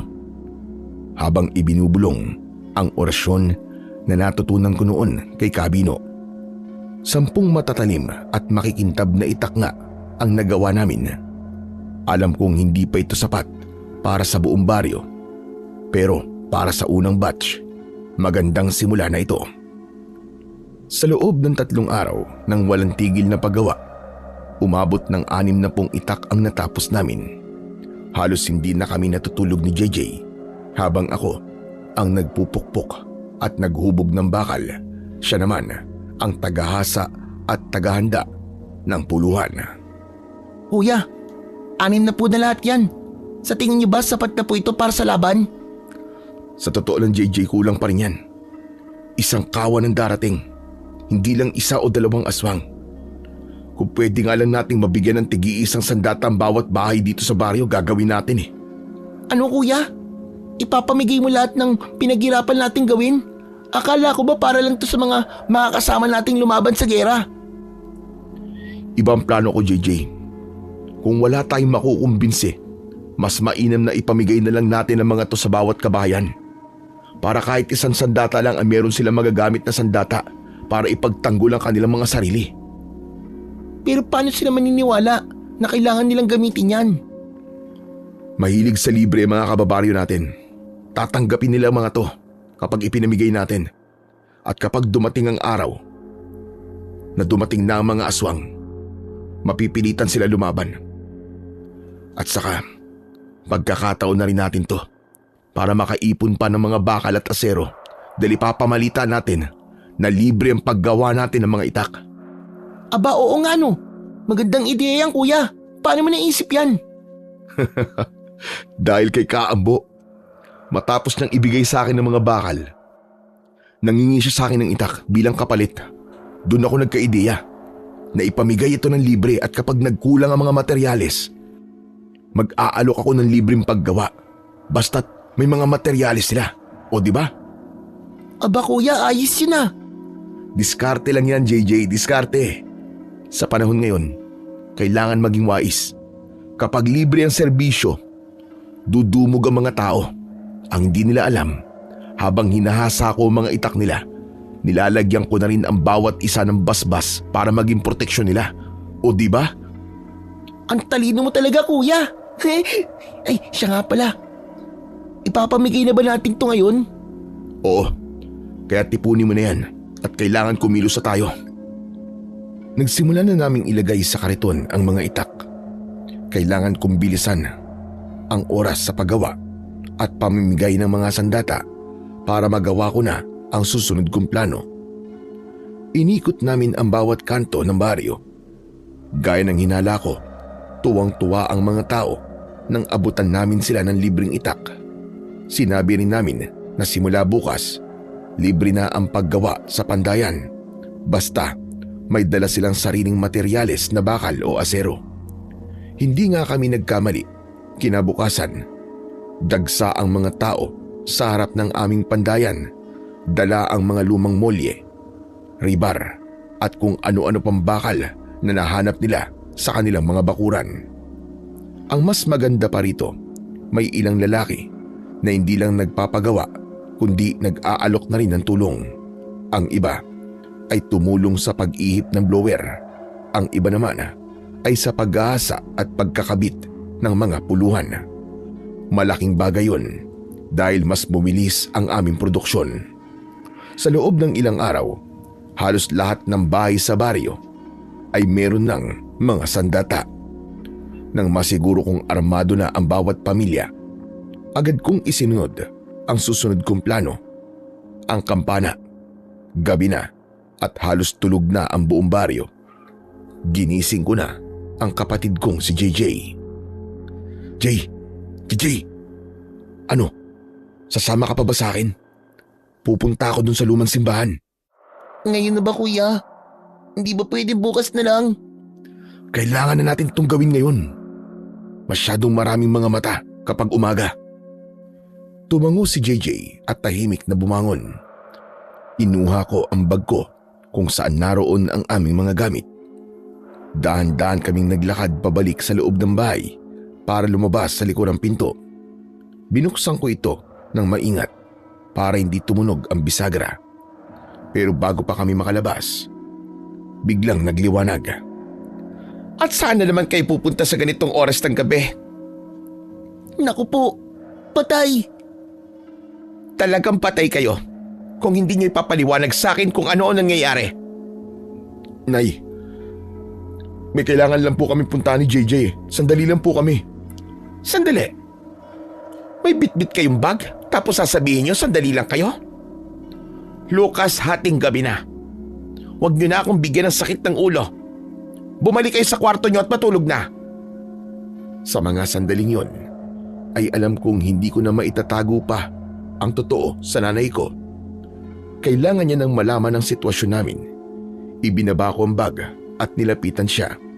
Hinawakan ko ang mga kamay ni nanay ng mahigpit. Nay, makinig po ay mabuti sa sasabihin ko. Sa mga susunod na araw, eksakto po sa pagpula ng buwan, may mga susugod po na aswang dito sa baryo. Ngayon po pupunta po kami ng simbahan para ukwitan ng mga simbolo ng San Benito ang mismong kampana. Sa palagay ko po ay mabisang proteksyon po ito para sa buong baryo para hindi tayo masakop ng mga aswang. Ano ka mo? Anong aswang? Ano bang pinagsasasabi niyo? Saka teka, ito pa ang dahilan kung bakit kayo namimigay ng mga libreng itak at punyal sa mga tao dito? Nalaman niyo po yun, Nay. Abay, natural. Napakadaling kumalat ng balita dito sa baryo natin. Pero ang ipinagtataka ko lang, kung bakit hindi niyo sinabi sa akin ang tungkol dito? Nay, nag-aalala po kasi kami na baka hindi po kayo sumang-ayon pero Nay, ginagawa lang po namin to para bigyan ng sandata ang mga tao at kung sakaling may mga dumating na aswang, ay magagawa po nilang proteksyonan ng mga sarili nila. Alam kong maganda ang hangarin ninyo, pero mga anak, nanay niyo ako. Sa ginawa ninyo, sa tingin niyo ba hindi ako nag-aalala? O sige, tapos niyo nang ipamigay ang mga sandata. Pero ano pa ang kasunod? Pupunta kayo ngayon sa lumang simbahan para ukitan ang kampana. Paano kung mapahamak kayo? Paano kung matulad kayo sa tatay niyo na hindi na nakauwi? Nay, huwag ka po mag-alala. Si kuya po magaling siya makipaglaban sa mga aswang. Hindi po kami mapapahamak. Anong sabi mo? Totoo po yun, Nay. Magaling po siya. Saka ako. Sa katunayan nga po nakapatay na po kami ng aswang. At yun nga po, Nay. Kapag dumating po ang pulang buwan, doon sasalakay si na Roman. Roman? Sinong Roman yun, Lucas? Posible po si Roman, Nay. Yung kakilalo natin na Roman. Ano? Si Roman? Yung kaibigan mo na palaging nakikikain dito sa atin noon? Paano nangyari yun? May kawa na siya ng mga aswang ngayon. Isa na siyang leader ng aswang. Hindi pa po ako sigurado, Nay. Dahil di ko pa naman po siya nakikita Pero malakas po ang kutob ko na siya nga ang leader ng mga aswang. Sa bagay, posible nga yun. Dahil di ba noon ay naging usap-usapan na mas pinili niyang maging masama kaysa tumulad kay Cabino na ama niya. Ano, Nay? Teka. Ano po sabi niyo? Hindi naman tatay ni Roman si Cabino, di ba? Anak, tatay talaga niya si Cabino. Lihim na naging magkasintahan ang nanay ni Roman at si Cabino noon. Pero nalaman yun ng asawa ng nanay niya. Dahil sa tindi ng selos at galit, gumawa siya ng kwento para mapasama sila sa mata ng mga tao. Talaga? Kaya pala ganun ka-espesyal si Roman kay Cabino. Pero ano ba talaga nangyari nun, Nay? Bakit hindi ko to alam? Hindi mo alam dahil wala ka namang pakialam sa paligid mo noon, anak. Yung pagsasanay niyo kay Cabino, doon ka lang nakatutok.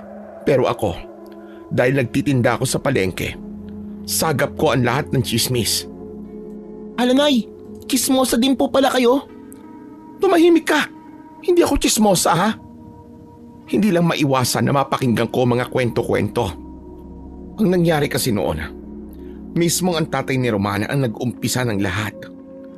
Sinabi niyang mangkukulam ang asawa niya. Nandiwala naman yung mga tao.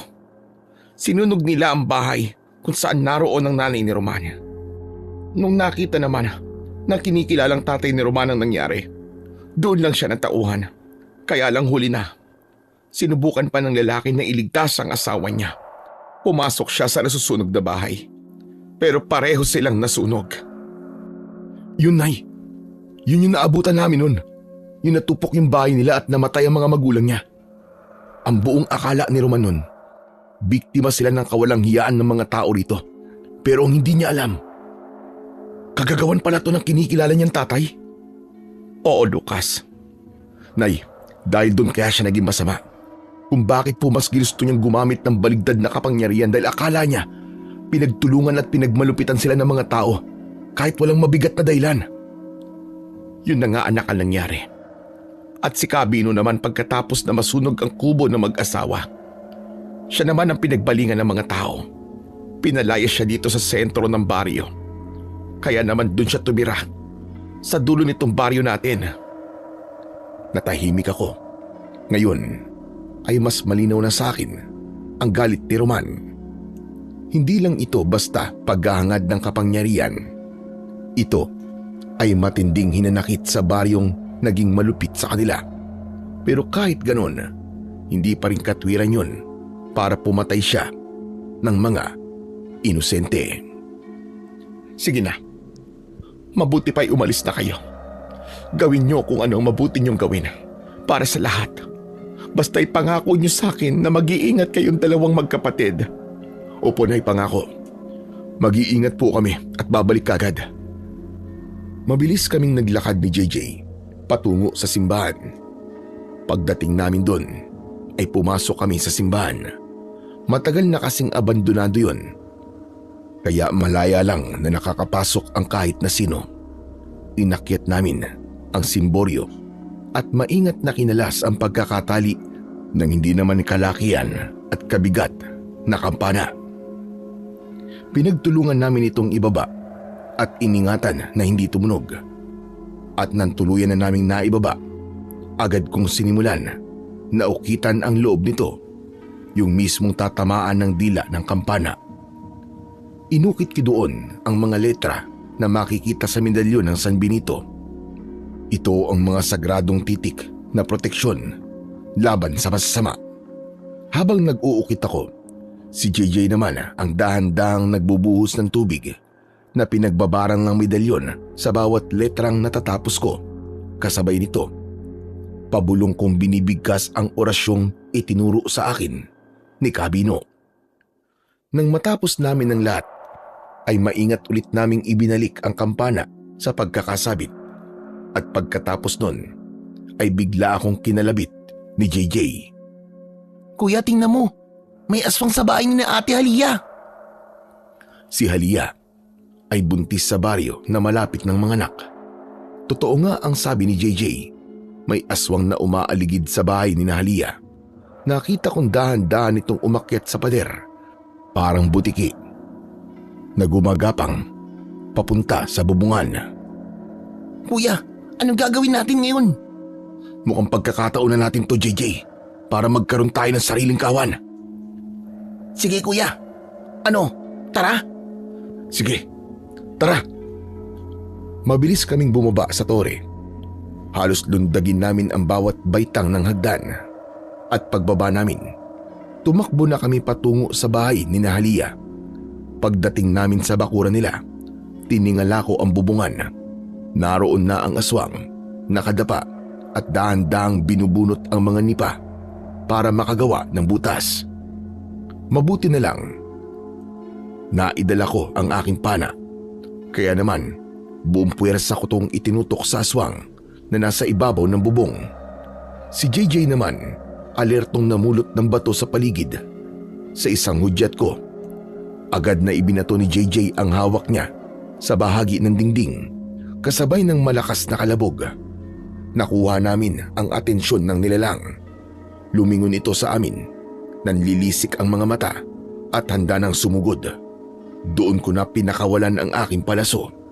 Tumama ito sa balikat niya. Umalingaw-ngaw ang isang nakakangilong tili. Nawalan ng balanse ang aswang at bumagsak ito mula sa bubungan. Kasabay nito, nagsisisigaw na rin si JJ. May aswang! May aswang mga kapitbahay! May aswang! Dahil sa gulo, nabulabog ang buong baryo. Nagsimulang magbukas sila ng mga ilaw, bintana at pinto. Lumabas ang asawa ni Halia, pati na ang iba pang mga lalaki sa paligid. Bit-bit ang mga itak na bigay ko. Nakita nila ang nilalang na nakabulagta sa kalsada. Pilit na bumabangon habang iniinda ang palasong bumaon sa balikat niya. Sa gitna ng pagkakagulat at takot, ay nanaig sa asawa ni Halia ang galit. Alam niyang yung mag-ina niya ang punteriya ng aswang. Hawak ang itak na ibinigay ko. Mabilis niyang sinugod ng aswang. Tinaga niya ito sa leeg. Humiwalay kagad ang ulo ng nilalang sa katawan nito. Natahimik ang lahat habang pinagmamasdan ang dugoang bangkay na unti-unting nangungulubot hanggang sa natuyo at naging abo. Kinabukasan ay nagmadali akong nagpunta kina kapitan para sabihin sa kanya ang mga nangyari at pati na rin ang pagdating ng panganib. Agad naman siyang nagpatawag ng pagpupulong at agad naming ikinasa ang paghahanda. Dahil sa nangyaring yun, naging kampante na ako at nasabi ko sa sarili kong may laban na kami. Samantala, mabilis na lumipas ang mga araw at sumapit na nga ang gabi na kinatatakutan ng lahat. Tumingala ako sa langit at nakita ko ang buwan.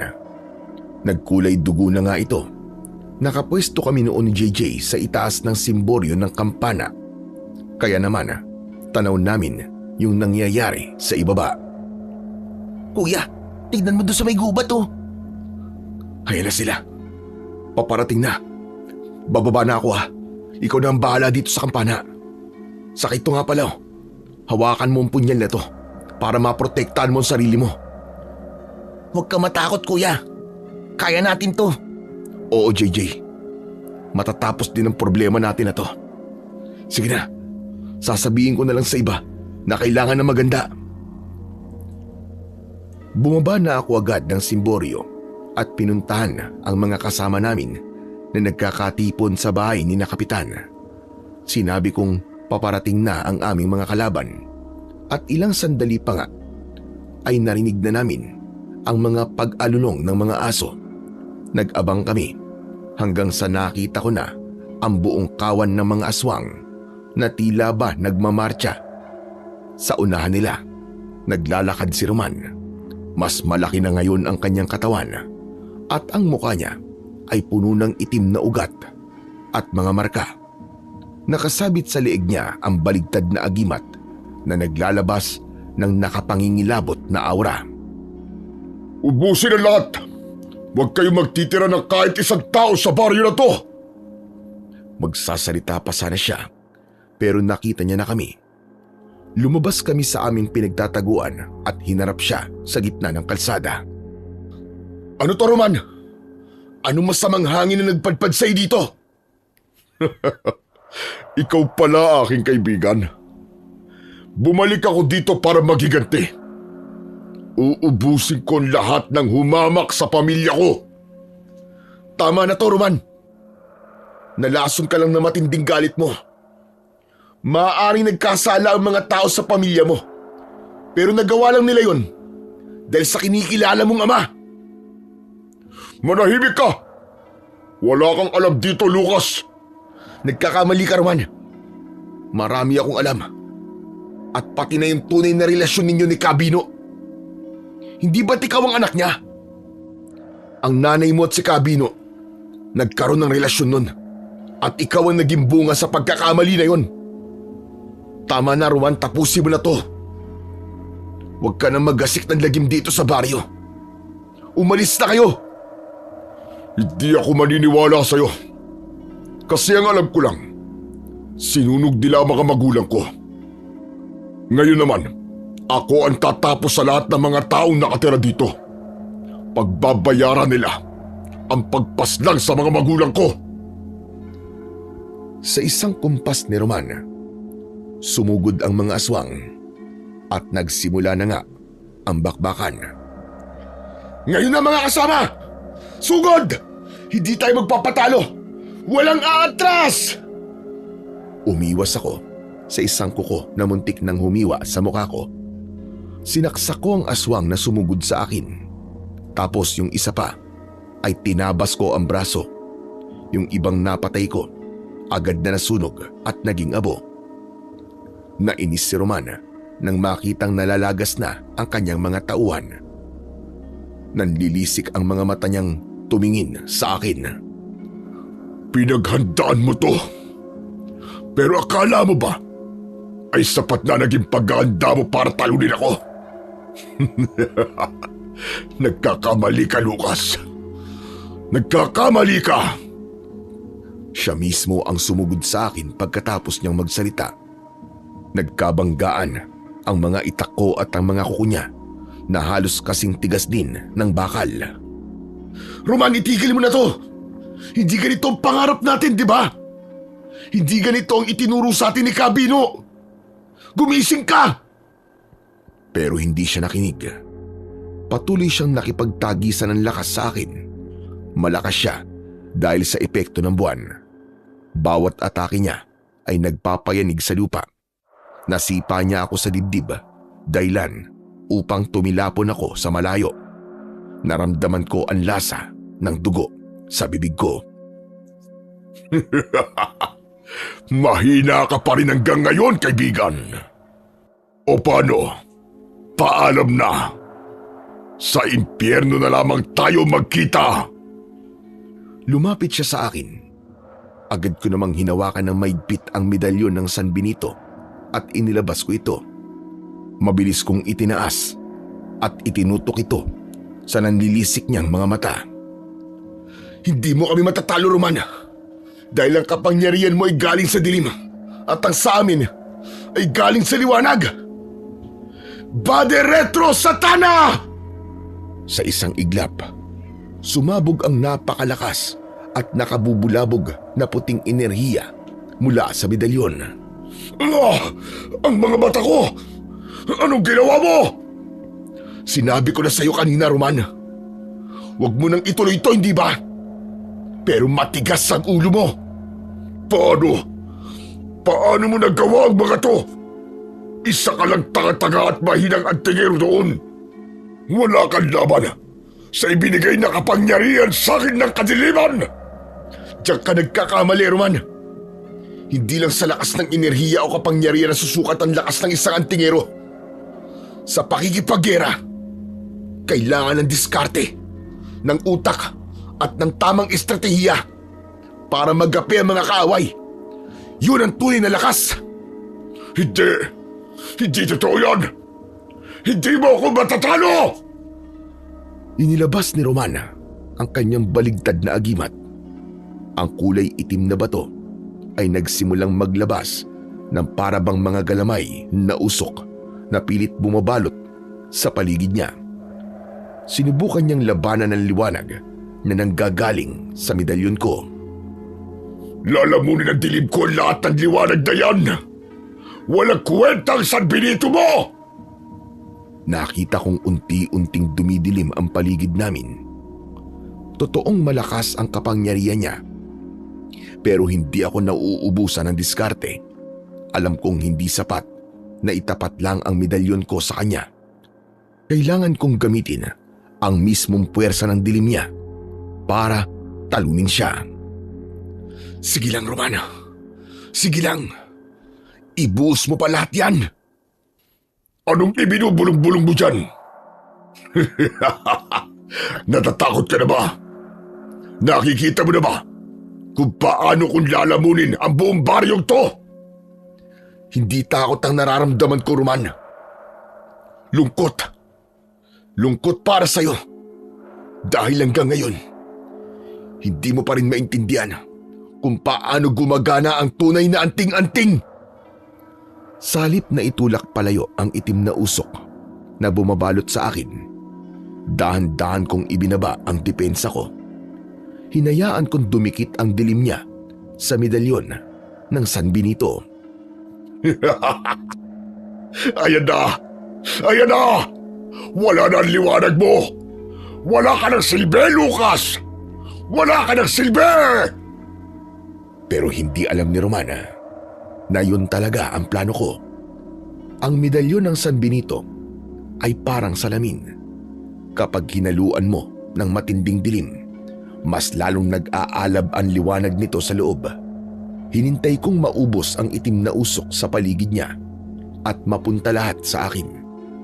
Nang maging itim na ang buong paligid ko, doon ko binitiwan ang isa ko pang alas. Ngayon, Roman, tikman mo ang balik ng lahat ng galit na inipon mo!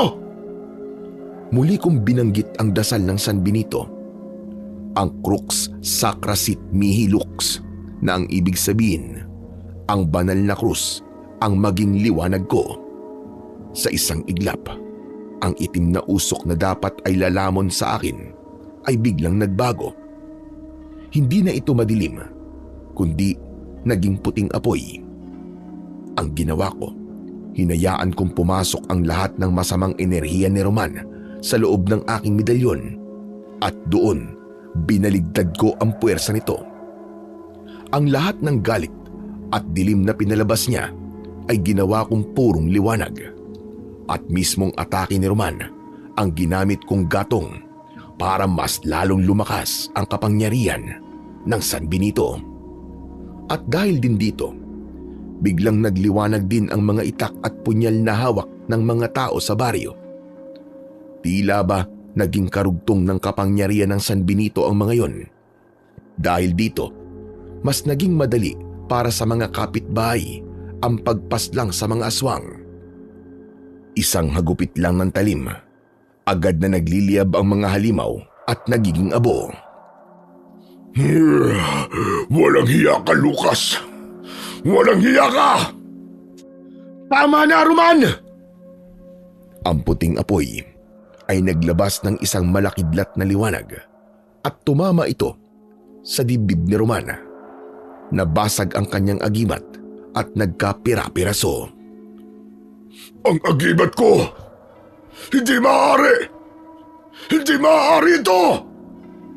Dahil sa lakas ng pagsabog, tumalsik si Roman ng ilang metro at malakas na bumagsak sa gitna ng kalsada.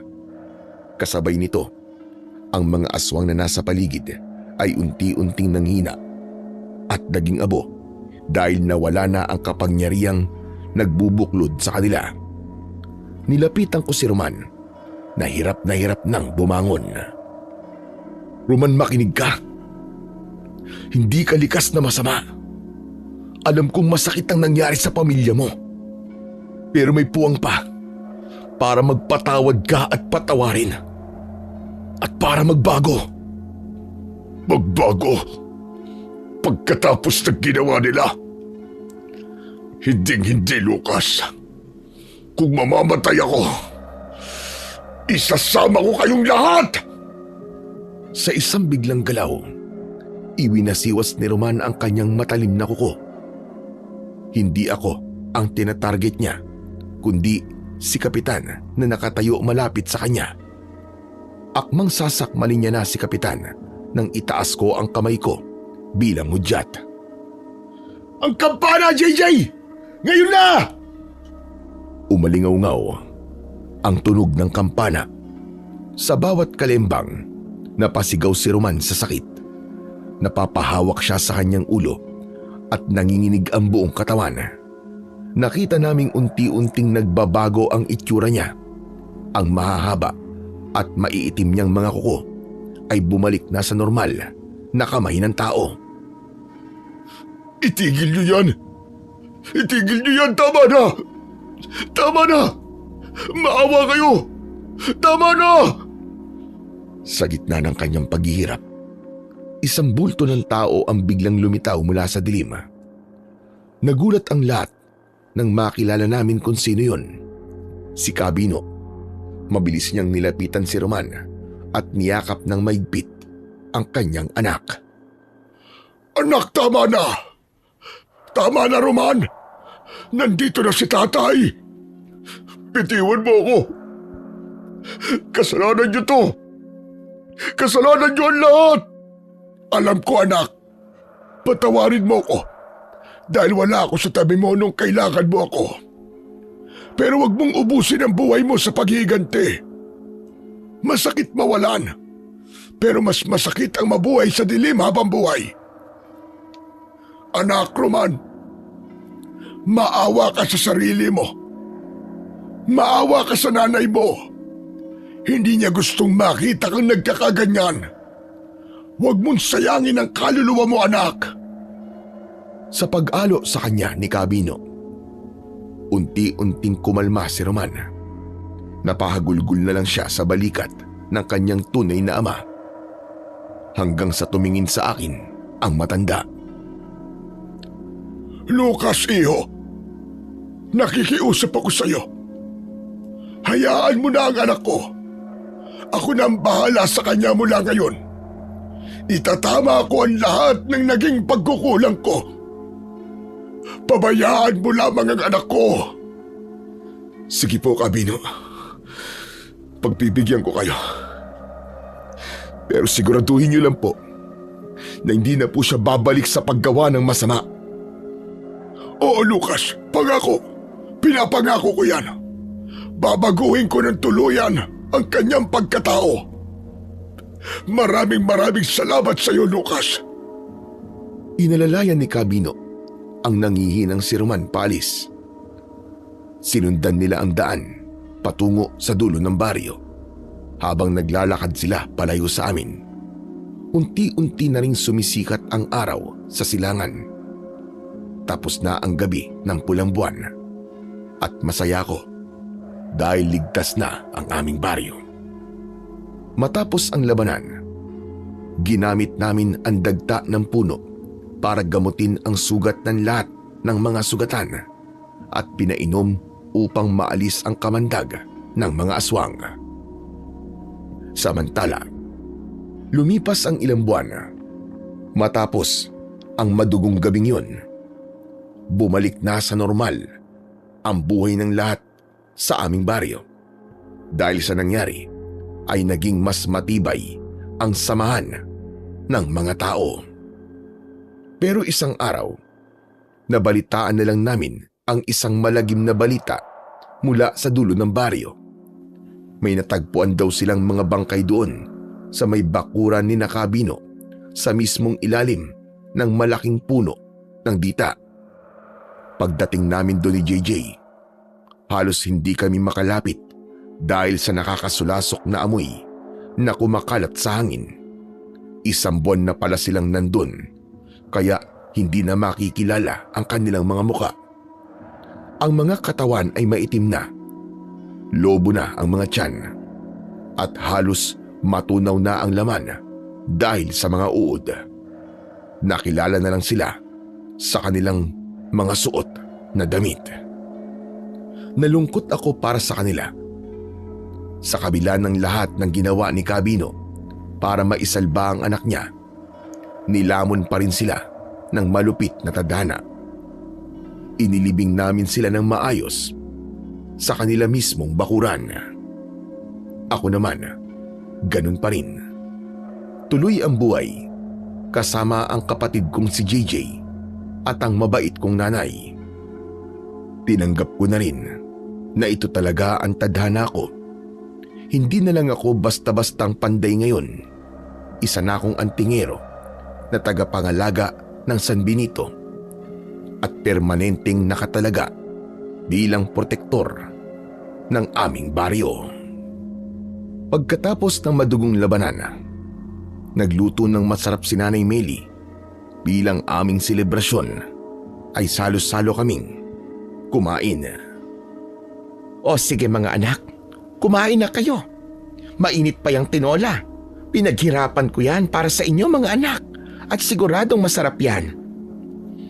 Oo nga po, Nay, ang sarap. Para ngayon ko lang po ulit nalasahan ng ganitong luto nyo Pagkatapos po ng matinding labanan. Hindi naging madali, JJ, ang lahat. Pero kinaya natin. dahil nagtulong-tulong tayo ng ating mga kababaryo. Oo nga kuya. Alam mo, akala ko nga nun, hindi na tayo makakabalik dito sa bahay eh. Lalo na nang dumating si Roman. Si Romana. Sayang siya. Hindi ko alam. Nahahantong sa ganito ang lahat. Abay, napakabait niyang bata dati. Ako nga rin na eh. Nangihinayang. Biruin niyo. Siya pa mismo ang nanguna sa mga aswang. Parang binaliwala niya ang lahat ng mga itinuro sa amin ni Cabino na kanyang ama. Pero kuya, bakit kaya no? Bakit niya pinili yung ganong landas? Alam mo, may mga tao talagang pinipiling talikuran ng liwanag, JJ. Kahit alam nila kung ano ang tama. Huminsan din, nadadala sila ng galit, inggit, o kapangyarihan. Ganun na ganun ang nangyari kay Roman. Ay nako, tama na yan. Huwag na nating isipin ang nakaraan. Ang mahalaga kayo mga anak. Pinili nyo ang maging mabuti. Pinili nyo ang tama. At nagtagumpay kayo. Ipinagmamalaki ko kayong dalawa mga anak. Lalo na, alam ko na ipinagmamalaki kayo ng inyong ama. Kuya, ano na po ang sunod nating gagawin? Ano ng plano? Hindi pa tapos ang laban, JJ. Marami pa rin panganib sa baryo. At kailangan tayo ng mga tao. Hindi tayo dapat magpakampante. Maaaring may mga aswang pa rin na posibleng umatake sa ating baryo. Ibig sabihin kuya, tuloy pa rin tayo? Makikipaglaban pa rin tayo sa mga aswang kapag may sumalakay dito? Siyempre naman. Bilang magkapatid at bilang mga antingero, ipagpapatuloy natin ang nasimulan ng tatay natin. Pero mga anak, palagi kayo mag-iingat sa mga laban nyo. Hindi ko kayang mawala kayo sa akin. Pero yun nga, hindi nawawala ang pananampalataya ko sa Panginoong Diyos na palagi niya kayong babantayan at gagabayan at ilalayo sa mga masasamang pangyayari. Nay, hindi po kami mawawala. Pangako yan. Tulad nga po ng sinabi nyo, hindi po kami pababayaan ng Diyos at ng aking sambinito.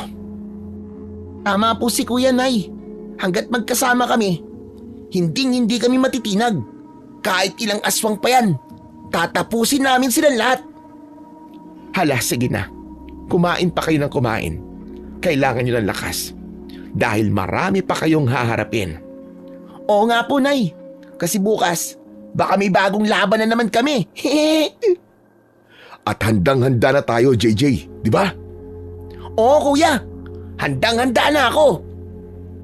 Ay nako ang mga anak ko. Manang-mana talaga kayo sa ama ninyo. At dito na po nagtatapos ang aking kwento. At sana may natutunan po kayo na magandang aral. Sa kwentong ating napakinggan ay pinatutunayan lamang na napaka-importante ng pagkakaisa at ng buong baryo. Kapag ang bawat isa ay handang umalalay, makinig at magsakripisyo para sa kapwa, walang dilubyo o anumang puwersa ng kadiliman ang makakapagpabagsak sa kanila. Sapagkat sa sama-samang pagkilos at pagtutulungan, nagiging matibay ang bawat takbang at nagiging malinaw ang landas tungo sa tagumpay. Ngunit sa kabila ng lahat, dapat nating tandaan na ang paghihiganti ay hindi kailanman magiging sagot sa anumang sugat o galit sa puso. Tulad na lamang ng nasusulat, akin ang paghihiganti, ako ang gaganti. Yun ang sabi ng Panginoon sa Roma 12:19. Kaya't sa halip na pairalin ang galit, piliin nating magtiwala sa katarungan ng Diyos at manatiling matuwid sa ating mga gawa. Mas piliin nating maging mabubuting mamamayan sa araw-araw, sapagkat sa pamamagitan ng ating mabubuting gawi, unti-unti nating naitataboy ang anumang anyo ng kasamaan. Tandaan natin na ang liwanag ay hindi kailanman nagagapi ng dilim. At ang mga pusong tapat at mabuti ay hindi kailanman kinakapitan ng kahit na anong kadiliman. Sa pagkakaisa at kabutihan, lagi tayong mananaig. Maraming salamat po sa walang sawa niyong pakikinig at pagsuporta sa aking mga YouTube channel na The Voice Addict at mga kwento ni Apong Isaac. Huwag niyo rin pong kalimutang mag-subscribe, mag-like, comment at share dahil ito po ay sadyang napakalaking tulong para po sa aking mga channel at para mas marami pa tayong mapakinggan na mga kwentong aswang at katatakutan mula sa mundo ng kababalaghan. Hanggang sa muli po at pagpalain kayong lahat ng ating dakilang Diyos na siyang daan tungo sa kaluwalhatian ng ating mga buhay.